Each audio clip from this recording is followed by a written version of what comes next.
네, 지금까지 우리는 다니엘 11장을 통해서 마지막 날에 일어나는 여러 가지 사건들을 살펴보았습니다. 그리고 다니엘 11장을 통해서 마지막 때에 북방왕이 누구였는가, 그리고 이 거대 세계 대제국으로 탄생한 그 나라는 미국이었다는 것, 그리고 이 예언의 마지막 많은 부분들이 미국을 중심으로 이루어지고 있다는 것을 살펴봤습니다. 그래서 북방왕의 탄생은 미국 제국이며 아메리카 퍼스트라는 걸 가지고 근세기에 이제 드디어 마지막 시대를 향해서 아메리카 퍼스트, 미국이 먼저, 미국이 앞장서서 미국의 유익을 위해서 이런 일들이 진행된다고 하는 것을 보았습니다. 자, 그리고 다니엘 11장은 계시록, 요한계시록 13장과 연결돼야지만 이것이 답을 얻을 수 있고 풀어지는 예언인데, 요한계시록 13장에는 11절부터 양처럼 일어나 용처럼 말하는 한 나라에 대한 이야기가 있었던 것을 보았죠. 지난 시간에 여러분들과 같이 지금까지 우리가 본 것처럼 이제 이어서 양처럼 일어난 이 나라가 용처럼 말하는 사건, 그리고 용처럼 말하는 이 사건, 즉 양의 나라가 용의 나라가 되는 이 사건을 중심으로 역사의 마지막 경점에 대단히 어렵고도 무서운 상황이 진행되게 될 것입니다. 그러나 지난번에 여전히 계속 말씀드리지만 이 마지막 때에 관한 것을 우리가 살펴본다고 하는 것은 마지막 때 자체에 관한 의미라기보다는 이것이 두렵게 하고 비극적인 어떤 것들이 다가오기 때한 어떤 대안들을 우리가 배우거나 공부하려고 하는 것이 아니고, 오히려 이 마지막 시대에 대해 살펴보는 것은 오히려 새로운 시대, 새 시대, 다가오는 새 시대에 대한 희망과 새로운 이런 우리 출발을 향한 기대감, 설레임을 가지고 있다고 하는 사실을 기억하면서 이 예언의 말씀에 함께 여러분 지속되는 이 예언의 말씀에 함께 참여해 주시면 고맙겠습니다.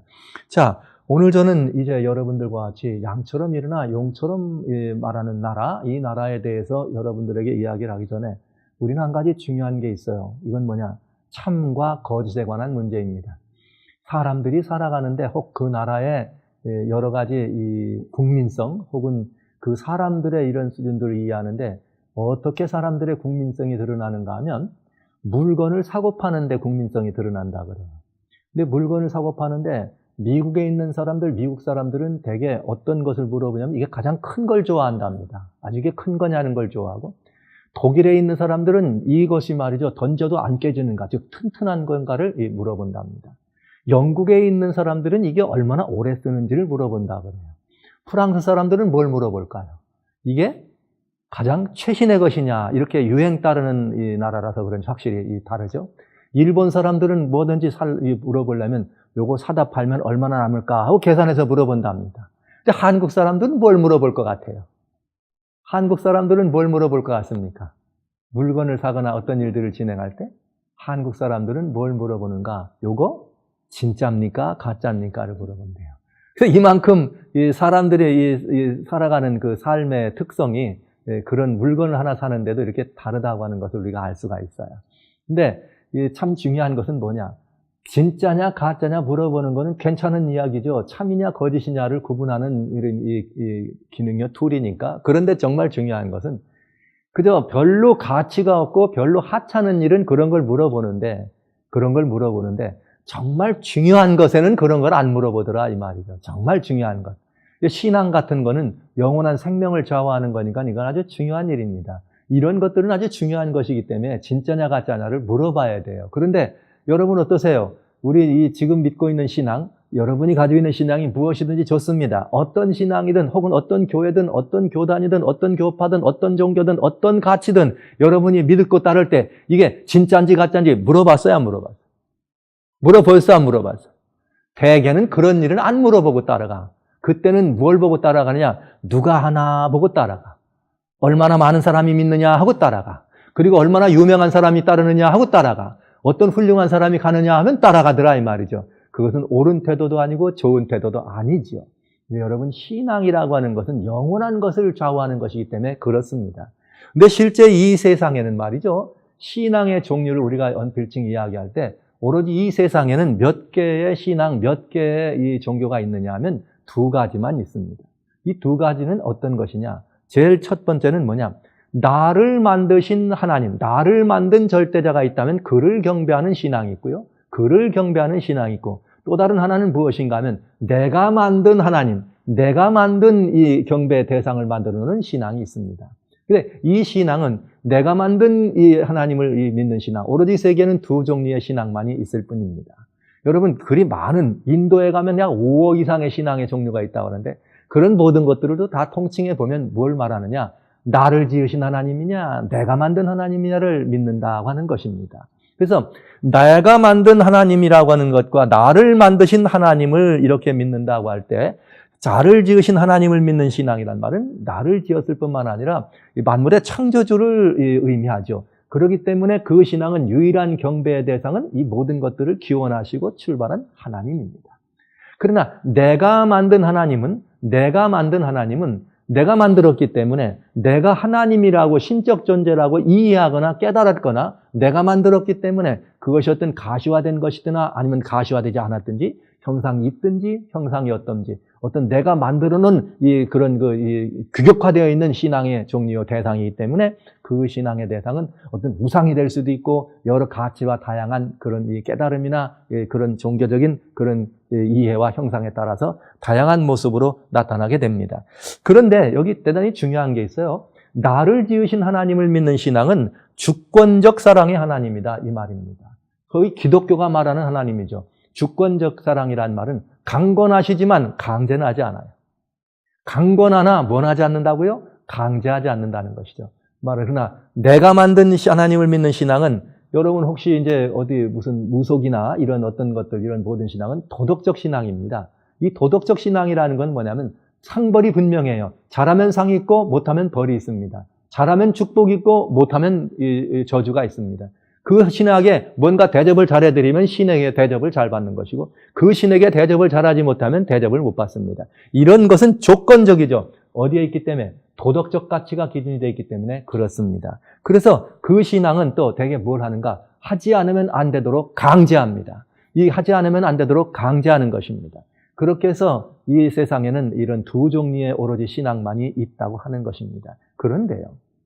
중요한 것은 하나님을 안다고 하는 기독교라고 하는 이 신앙의 기독교적 가치관을 가지고 믿는 그런 신앙생활 안에도 내가 만든 하나님을 믿는 신앙이 있어요. 그들은 성경을 읽습니다. 성경을 읽으면서 성경이 하나님은 이런 분이야. 그렇기 때문에 하나님을 우리는 이렇게 믿어야 돼. 이런 이 사고를 가지고 신앙생활을 하죠. 그래서 그런 하나님을 믿는 사람들은 기독교인들이지만 주권적 하나님을 믿지 않고 도덕 하나님을 믿습니다. 그래서 하나님께 뭔가 잘해야 되고 하나님께 뭔가 충성하면은 하나님께 은혜를 받고 복을 받는다고 가르치는 것이죠. 그들은 하나님의 무조건적인 사랑 혹은 주권적 사랑으로 조건 없이 이 죄인들의 있는 그대로 수용해주고 용서하시는 그 하나님에 대한 사랑보다는 그 하나님의 이 사랑을 받고 은혜를 받기 위해서 뭔가를 해야 되는, 뭔가를 애쓰고 노력해야 되는 그런 소위 율법적 신앙, 율법적 가치관에 배어 있는 신앙생활을 하는 분들이 있는 것이죠. 이것은 기독교 안에 있는 내가 만든 하나님입니다. 내가 하나님은 그런 분이라고 생각하는 그런 신앙을 말하는 것이죠. 그래서 여기에 나를 지으신 하나님을 믿는 신앙은 그저 우리를 지으신 창조자 하나님을 뭐하냐? 하늘과 땅과 바다와 물들의 근원을 만드신을 경배하라. 이 하나님을 경배하는 것입니다. 그 경배하지 않는 것에 대한 결과는 자기 책임입니다. 그러나 내가 만든 하나님을 믿는 신앙은 어떤 신앙이나 우상을 만드는 것이죠. 내가 만든 하나님과 우상이죠. 우상을 만들어 놓고 그 우상에게 경배하지 않으면 뭐든지 다 죽게 하는 강제하는 그런 신앙이 있다고 하는 것입니다. 요한계시록 14장 7절에는 이렇게 해서 물들의 근원, 바다의 근원, 모든 것들의 근원을 만든 하나님을 경배하는 신앙이 들어있는가 하면 요한계시록 13장에는 어떤 신앙이 있느냐? 우리가 만든 우상, 인간이 만들어놓은 인본주의적 이 신앙의 대상으로 우상을 만들어 놓고 그 우상에게 경배하게 하고 그것을 우리가 만든 것이기 때문에 경배하지 않으면 강제하는 그런 신앙의 모습을 보게 됩니다. 그래서 요한계시록이라고 하는 하나님의 성경에는 요한계시록 12장에는 이렇게 인간을 만드신 하나님, 하나님의 백성들을 주권적으로 사랑하시는 하나님을 경배하는 사람들과 또 인간이 만든 혹은 여러 다양한 이런 그 피조물이 하나님처럼 숭배받는 자리에 올라가서 경배하기엔 그런 신앙에 대한 이야기가 들어있어요.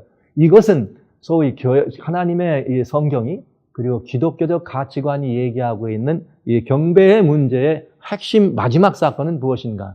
하나님을 아는 사람들이나 하나님을 모르는 사람들이나 다 이 사실은 알고 있습니다. 요즘 조금만 어디 뭐 중동 지방에서 뭐 중동의 화약고가 무슨 일이 있다 그러면 다 뭘 생각하느냐? 아마겟돈 전쟁이 일어난다. 세계 3차 대전은 아마겟돈이다. 이렇게 얘기를 하면서 아마겟돈으로 이걸 풀어가려고 합니다. 그 아마겟돈 전쟁이라는 것은 실제 무엇을 의미하는 것이냐? 참된 경배와 거짓 경배의 싸움이에요. 거짓 신앙과 참 신앙과의 싸움입니다. 참 신앙과 거짓 신앙이란 은혜 구원과 행위 구원을 이야기하는 것입니다. 우리를 지으신 주권적 하나님의 사랑을 이해하는 신앙은 은혜로 말미암는 구원이라면, 그리고 우리가 만든 우상이나 인간이 만든 어떤 모든 가치를 믿는 신앙은 행위를 통하여 우리의 애씀과 노력을 통해서 구원에 들어가는 것을 알려준다고 하는 것이죠. 대표적으로 이제 우리는 중세라고 하는 한 시간을 지나갑니다. 중세라고 하는 한 시간을 지나가면서 그 중세의 신앙은 우리를 지으신 하나님, 인간을 지으신 그 하나님에 대한 주권적 사랑에 의해서 하나님을 신앙하는 신앙이야죠. 그러니까 그 주권적 사랑의 대상이기 때문에 그분만이 우리를 구할 수 있습니다. 우상은 우리가 만든 것이기 때문에 사람을 구원하는데 능하지 않습니다. 인간이 만든 가치나 제도나 인간이 만든 신앙은, 인간이 만들어 놓은 하나님은 우리를 구원할 수 없는 것이죠. 그러면 그 우상이라고 하는 것은 곧 뭘 말하느냐? 우리를 구원할 수 있는 구원의 주권자라고 인간이 생각한 것을 그렇게 대상을 만들어 놓은 것이 우상이라고 하는 거예요. 그런데 여러분, 중세라고 하는 시간은 이미 지난번에 보였습니다만은 교권 구원 지상주의, 이건 무슨 말이냐? 교회가 구원을 주는 것이에요. 하나님을 믿음으로, 예수 그리스도를 믿음으로 하나님의 구원이 임하는 것이 아니라 교회라고 하는 이 조직, 교회라고 하는 한 시스템이 우리에게 구원을 준다면 보이지는 않으나 교회가 우상이 되는 것이고 그 교회가 구원의 주체가 되는 교권 구원의 이 지상주의 시대가 되었다고 하는 것입니다. 이미 중세의 그런 역사가 근래에 겁나 많은 이 기독교 33%를 장악하고 있는 기독교 세계 안에서 다시 한번 교권 구원 주상주의라고 하는 중세 우상이 세워지고 있다. 아니다. 세워졌다는 사실을 보았습니다. 이미 이런 이 아메리칸 포스트라고 하는 이 사실을 우리가 돌아보면서 그렇게 다시 한번 중세의 어둠을 우리 가져오고 중세의 어둠을 역사 속에 가져왔던 그 일이 지금 오늘날 이 시대에 다시 반복된다고 하는 것을 우리는 보게 된 것입니다.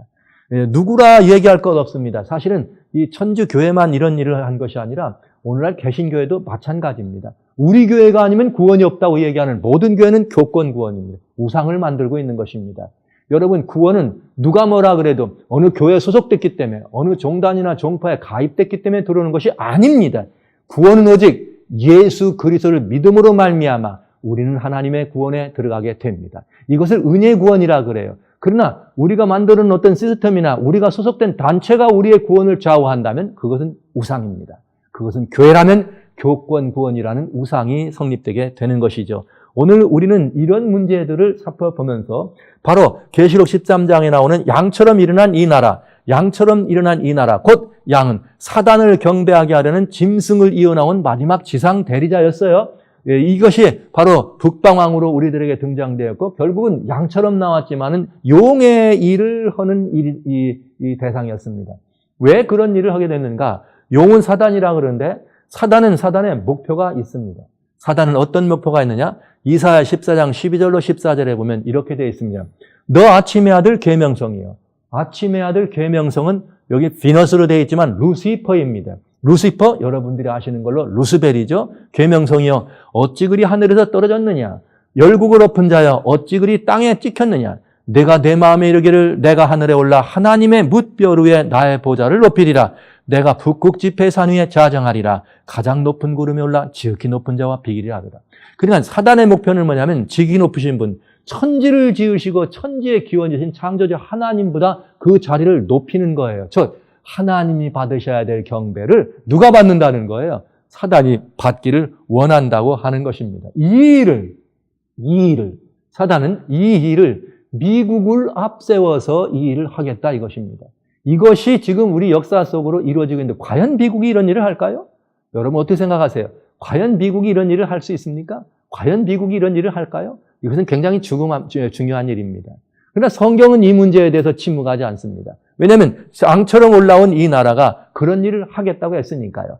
양처럼 올라왔지만 이 일이 용처럼 말하면서 결국은 사단이 경배받는 그 일을 하겠다 그랬는데, 여기 요한계시록 13장에는 이 문제에 대해서 이 북방왕 미국을 통해서 일어나는 용의 최후 배도가 아주 분명하고 자세하게 설명되어 있습니다. 자, 먼저 나온 짐승이죠. 계시록 13장 1절로 10절까지 나오는 먼저 나온 짐승. 중세를 장악했던, 어둠을 들여왔던 그 짐승에게, 그 짐승을 앞에서 행하게 이 모든 권세를 그 앞에서 행한다. 그렇기 때문에 이 상처가 나온 앞에 짐승으로부터 고난을 위임받는 일이 벌어졌습니다. 이 고난을 위임받으면서 그 대가로 하는 일이 뭐냐? 먼저 짐승이 하는 일을 따르게 된다는 거죠. 그래서 처음 짐승에게 경배하는 일을 합니다.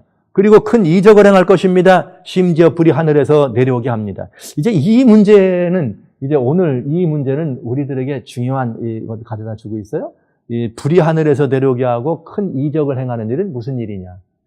이제 예전에는 계시록을 처음 기록할 때 같은 정도의 시작이면 갑자기 큰 불이 내려오면 가장 큰 이적입니다. 번개가 치고 큰 일이 내려오는 건 가장 큰 이적이 되겠습니다. 근데 근래에는 이제 그런 거 가지고는 기적이라고 안 할 거예요. 근래 사람들은 불이 뭐 하늘에 쏟아져도 별대로 이적이라는 말 안 할 겁니다. 그래서 불이 내려오게 하는 사건은 무엇을 의미할까? 이것은 먼저 이 모든 것들을 한 다음에 마지막에 여러분 해야 될 일이 많기 때문에 그때 좀 더 다시 살펴보기로 하고요. 그 다음에 무슨 일을 하느냐? 그런 일을 통해서 사람들, 땅에 거하는 사람들을 미혹하죠. 미혹한 다음에 무슨 일을 하느냐? 짐승을 봐요. 우상을 만들게 합니다. 우상을 만들게 한 다음에 뭘 합니까? 용의 권세로 우상에게 생기를 주어 말하게 합니다. 그런 다음에 하는 일이 뭔가? 우상에게 경배하지 않으면 죽이게 합니다. 그리고 하는 일이 뭐냐? 경배를 하도록 하기 위하여 짐승의 표를 모든 자들에게 받게 하는 일을 합니다. 자, 이것들을 우리가 다 살펴봐야 되겠어요. 짐승의 표를 모든 자에게 받게 하는 것은 무엇이며 짐승을 위하여 우상을 만들게 하는 것은 무엇일까? 이미 우상이라고 하는 것은 현대인들에게 우상은, 여러분, 현대인들에게 우상은 꼭 가시적인 것만 우상은 아니에요. 물론 성경에도 그런 말씀이 있어요. 탐심은 곧 우상 숭배입니다. 그러나 현대인들이 어디 뭐 눈에 보이는 가시적인 어떤 걸 세워놓고 거기다 절하라 그러면 절할 사람 아무도 없습니다. 그것이 우상 아니죠. 그러나 현대인들에게도 보이지 않는 우상 얼마든지 있을 수 있다고 하는 것이죠. 아까 말씀드린 것처럼 우상이란 말은 구원을 줄 수 있는 주체를 표현합니다. 구원을 줄 수 있는 주체가 무엇이냐? 그것이 교회다. 그러면 교회가 뭐가 된 것이에요? 우상이 되는 것이죠. 하나님 자리에 들어간 것입니다. 지난 시간 보였던 것처럼 카사산타 마르타라고 하는 이 수녀원에서 현재 이 교황으로 되어 있는 세계 최고의 이 종교적인 이 수장으로 되어 있는 프란체스코 교황이 이 마더 처치와 버진 마리를 신성의 2위에 올려서 예수님이 그 다음에 3위로 데려가야 된다고 하는 이런 일들은 바로 예수님보다 더 교회를 더 앞세워서 예수님을 믿어 구원 들어가는 것이 아니라 예수가 아니라 교회를 통하여 교회밖에는 구원의 주체가 없다고 말한다면 그것이 바로 교권 우상이 되는 것이죠. 그 다음에 짐승의 표를 받게 한다 그랬는데 이 일은 대단히 중요한 거예요. 왜? 우상이죠. 사단에게 경배하려면 해야 될 일이 있습니다. 우상을 만드는 일이 진행되려면 이것은 어떤 일을 해야 되는가?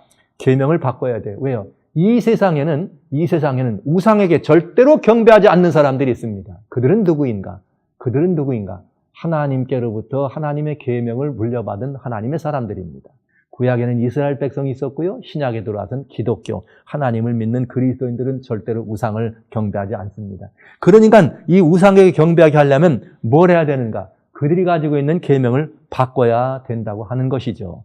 그들이 이 가진 계명을 바꿔야 되는데 과연 이런 배도가 있을까요? 과연 이런 일이 일어날 수 있을까요? 이런 일은 우리는 하나님의 이 말씀 속에서 절대로 그런 일에 대해 침묵하지 아니하신 하나님의 보여주심과 하나님의 깨닫게 하심을 우리는 볼 수가 있겠습니다. 하나님 말씀 요한계시록 12장에 보면 이런 말씀이 있어요. 3절과 4절에 하늘에 이적이 보입니다. 그런데 거기 한 붉은 용이 있습니다. 용은 머리가 7이요 뿔이 10입니다. 그 머리에 7 멸관이 있는데 그 꼬리가 하늘별 3분의 1을 데려다가 땅에 던지더라. 용이 해산하려는 여자 앞에서 해산하면 그 아이를 삼키고자 하더니 여기 용이 있어요. 용이 여기 하늘의 별입니다. 별들은 천사들을 말하죠. 성경에 나오는 별은 하나님의 사자들, 천사들을 말하는 것이에요. 천사들 3분의 1을 끌어다 땅에 던졌어요. 누가 던져요? 용이 던져요. 여러분, 여기 우리 하나님의 말씀을 자세히 살펴보면 굉장히 중요한 힌트들을 봤는데, 이 용은 누구냐면 9절에 해석이 있습니다. 큰 용은 누구냐? 옛뱀 곧 마귀라고도 하는, 사단이라고도 하는 온천하를 꿰는 자라. 땅으로 되어 쫓겼다, 이렇게 되어 있어요. 9절에서는 용이 쫓겨납니다. 그러나 여기 3절과 4절에는 용이 쫓겨나는 것이 아니라 무슨 일이 벌어지는가? 용이 자기의 이 수하처럼 생각하는 하늘별, 천사들의 3분의 1을 끌어다가 용이 땅에다가 자신을 따르는 천사들을 먼저 던졌단 말은 보냈다는 것이죠. 그래서 이 땅에 용의 천사들, 즉 어둠의 권세를 힘입은 용의 이런 영적인 존재들, 천사들이 이 땅에 하늘 천사의 3분의 1이 내려왔습니다. 지구를 뭐로 삼았다는 말이에요? 전진기지로 삼은 것입니다. 뭐하게 하는, 사단은 미혹해 하는 사람이에요. 미혹해 하는 존재입니다. 온천하를 꿰는 존재입니다. 온천하를 꿰는 존재이기 때문에 이 천하를 꿰는 이런 일들을 위해서 용이 3분의 1의 천사를 땅에다 먼저 보냈다는 이야기입니다. 자, 그래서 이 용이 하늘 천사를 3분의 1을 땅에다 내려보내서 무슨 일을 했느냐? 이 땅에 왔으니까 맨 처음에 무슨 일을 했어요? 땅에서 미혹해 하는 일을 하는 것이죠. 그 미혹이 뭐냐? 고린도후서 11장 3절에 이렇게 되어 있어요. 뱀이 누구예요? 옛뱀과 마귀라고도 하는 누구라고요? 용이에요. 사단입니다.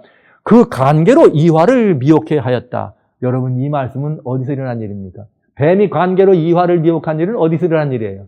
뱀이 관계로 이화를 미혹한 것은 바로 에덴 동산에서 있었던 일입니다. 광명한 천사로 이 땅에 내려와서 뭘 했어요? 이미 하늘 천사의 3분의 1을 타락시키고 먼저 그 천사들을 내려보낸 용이 이 땅에 내려와서 첫 번째 한 일이 뭐냐? 에덴 동산에서 행복하게 살고 있는 하나님의 이 아들, 딸이죠. 아담과 하와. 그 아담과 하와를 미혹한 것입니다. 그 사단의 첫 번째 배도는 뭐였는가? 법을 바꾸는 것입니다. 어떻게 해요? 이렇게 해요. 보시죠. 창세기 3장에 보면은 이 아담과 하와가 처음에 이렇게 범죄하고 미혹되는 일이 벌어져요. 여호와 하나님의 지으신 들짐승 중에 뱀이 가장 간교하더라. 물론 여기 말한 뱀은 이 땅에 창조된 뱀을 말하는 것이고, 아까 이 계시록 12장에 나온 그 뱀은 용을 말하는 것이요, 여기 어둠의 권세를 하는 의의, 이 상징적인 부분이었어요. 뱀이 간교했는데 뱀이 여자에게 물어가로되 하나님이 참으로 너희들어 동산 모든 나무의 실과를 먹지 말라 하시더냐? 여러분, 뱀이 말할 수 있습니까? 뱀은 말할 수 없습니다. 옛날에는 다 처음에 나왔던 분들이 이런 말해요. 아니야, 원래는 뱀이 말을 했다고. 뱀이 말할 수 없어요. 뱀은 사람하고 구강 구조가 달라요. 여러분, 뱀이 혀를 내놓는 거 보죠? 사람 같은 혀 있어요? 없지요. 사람 같은 혀가 없어요. 두 갈래로 되어 있는 이렇게 가느다란 침 같은 거죠. 말할 수가 없습니다. 그러니까 여기 이 뱀이 말을 했다고 하는 것은 이 뱀 속에 뭐가 지금 이 뱀을 움직이고 있는 거예요? 이 뱀을 옛뱀 곧 마귀라고도 하고 온천하를 깨는 사단이 이 뱀을 이용한 것입니다. 그 뱀은 능력이 있어. 모든 하나님의 역사를 이루는 능력이 있는 존재였으니까요. 그가 아담과 하와를 미혹하는데 하와에게 나와가지고 이 여자에게 먼저 이 여자를 미혹하는 사건이 벌어지죠. 먹지 말라고 하더냐? 그럴 때 이 하와는 그 말을 들었습니다. 아니야. 여자가 이 뱀의 말을 들은 다음에 동산나무는 우리가 먹을 수 있지만 동산나무의 실과는 먹을 수 있으나 중앙에 있는 나무의 실과는 하나님의 말씀에 먹지도 말고 만지도 말라. 너희가 죽을까 하노라 하셨느니라. 여러분, 먹으면 죽는다는 건 누구의 법이죠? 먹으면 죽는다는 건 하나님의 법입니다. 창세기 2장 17절에 너희가 정녕 먹는 날엔 죽으리라 되어 있어요. 그런데 보시죠. 뱀이 여자에게 이르되 너희가 결코 죽지 아니하리라. 자, 이제 문제가 생긴 것입니다. 하나님은 먹으면 어떻게 되리라? 죽으리라. 뱀은 먹어도 어떻게 되리라? 죽지 않는다. 그러면 이제 하나님의 법으로는 먹으면 죽게 되어 있어요. 그러나 새로운 뱀의 명령은 먹어도 죽지 않습니다. 그럼 여기에 따라서 누가 더 높으냐가 결정되는 것이죠. 말할 것도 없이 창조자 하나님이 높죠. 그러나 창조자 하나님보다 더 뱀이 높아질 수 있습니다. 그건 뭐냐? 누구의 말을 들으면, 사람이 이 말을 들었을 때 하나님의 명령을 안 듣고 뱀의 말을 들으면 누가 더 높이 되는 거예요? 뱀이 높아지는 거예요. 그래서 성경은 이렇게 표현했어요. 이 성경에는 선악을 알게 하는 나무의 실과는 먹지 말라. 내가 먹는 날에는 정녕 어떡하리라? 죽으리라. 그런데 이렇게 되어 있는 하나님의 법을, 대단히 중요한 하나님의 법을 만약에 먹어서 누구의 말을 들으면, 사단의 말을 들으면 어떻게 되는가? 뱀의 말을 들으면 로마서 6장 16절에는 이런 말씀이 있습니다.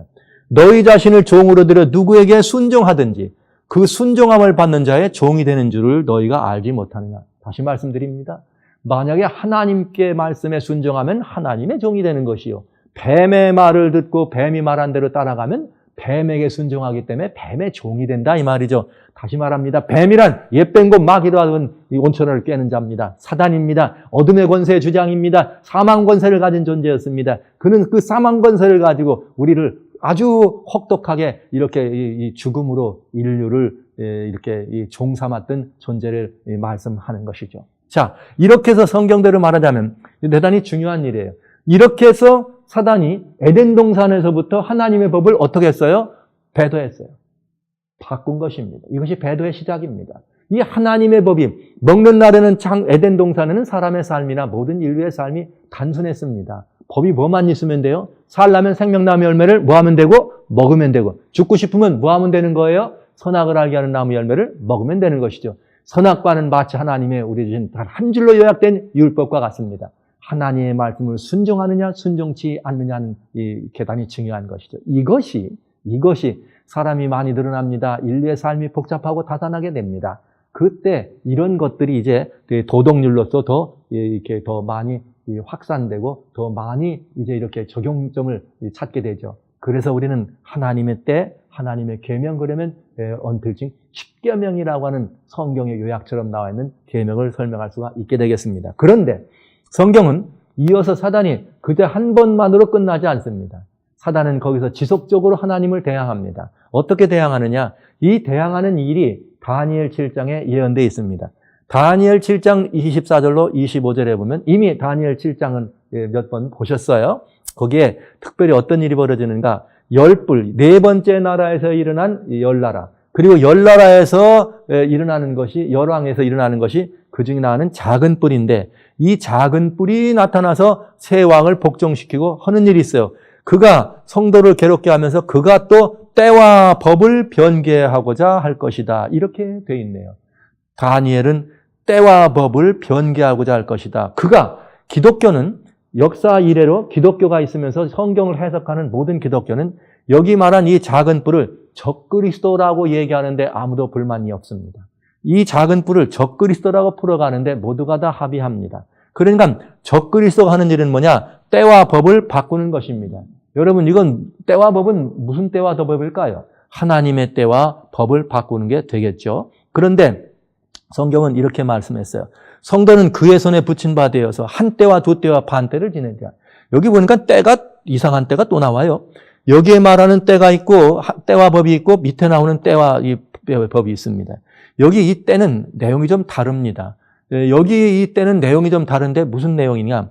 여기에 나오는 때는 즈만이라고 하는 거예요. appointed occasion. 즉 말하면 정해진 때를 말하는 것이고, 여기 말하는 때는 이단입니다. 이건 year. 즉 한 때와 두 때와 반 때란 말은 1 year, 2 year, half year 이렇게 해서 3년 반을 말하는 것입니다. 이게 다르죠. 그러면 때와 법을, 하나님의 법을, 하나님의 시간을, 정해진 시간을 바꾸겠다는 얘기예요. 자, 그러면 여기 계시록 13장에 보면은 똑같이 작은 뿔의 세력의 복합 짐승으로 나와 있는 일을 보면은 그 짐승의 중세를 통하여 어떤 일을 하느냐면 하나님을 향하여 참남된 말을 하고 입을 벌려 하나님을 향하여 회방하며 그의 이름을 회방하더라. 여러분, 성경 속에는 이름이다. 이건 성품의 이 사본이다 그래요. 그리고 이 성품의 사본은 어디에 들어있느냐? 법에 들어있습니다. 그러니까 이 하나님을 회방했다는 말은 하나님의 법을 회방했다는 뜻이 되겠죠. 배도의 길이 되겠습니다. 그래서 간략하게 요한계시록 13장과 다니엘 7장에 나오는 이 두 짐승을 이렇게 다시 살펴보면 이렇게 볼 수가 있어요. 어떻게 볼 수가 있느냐? 이렇게 볼 수 있습니다. 작은 뿔인 다니엘 7장에, 복합 짐승은 계시록 13장에 나오는데 작은 뿔은 이 짐승의 초창기 어떻게 해서 짐승이 탄생하느냐를 설명해 주고, 계시록 13장의 복합 짐승은 이 짐승이 마지막으로 어떻게 할 것이냐. 머리 하나가 상하여 죽게 됩니다. 상처가 나을 때 모두가 따릅니다. 짐승의 정체는 666, 짐승의 표를 강요하더라. 이미 여기까지는 보았어요.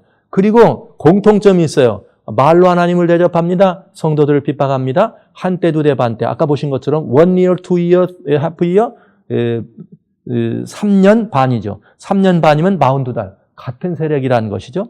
때와 법을 바꿉니다. 하나님의 이름을 회방합니다. 이런 일을 하게 되었다는 것이죠. 사단은 이 사단이 경배받기 위한 첫 번째 단계로 하나님의 때와 법을 바꾸는 일을 한 것입니다. 자, 우상에게 경배하는 일을 위해서는 뭘 바꿔야 된다고요? 때를 바꿔야 된다. 아니죠.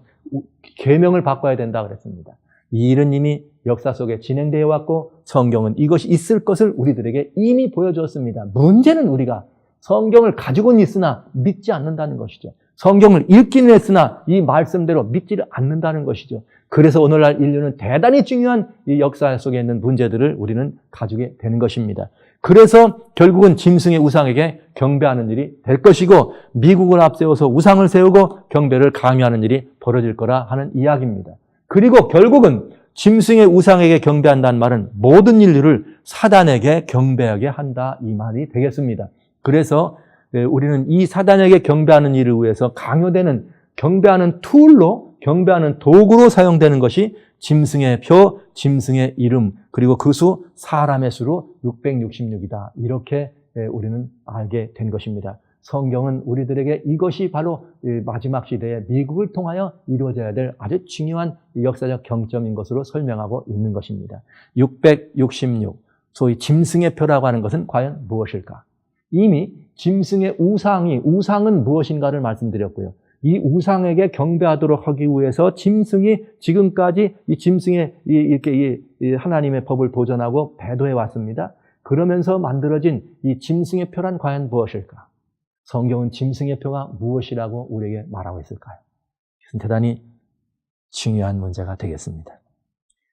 지금까지 천기를 보았습니다. 그리고 다니엘 11장을 통해서 시대의 징조를 보아왔습니다. 이제 드디어 계시록 13장에 나오면서 짐승의 표가 무엇인지를 여러분들에게 공개하게 되겠습니다. 짐승의 표는 과연 무엇일까?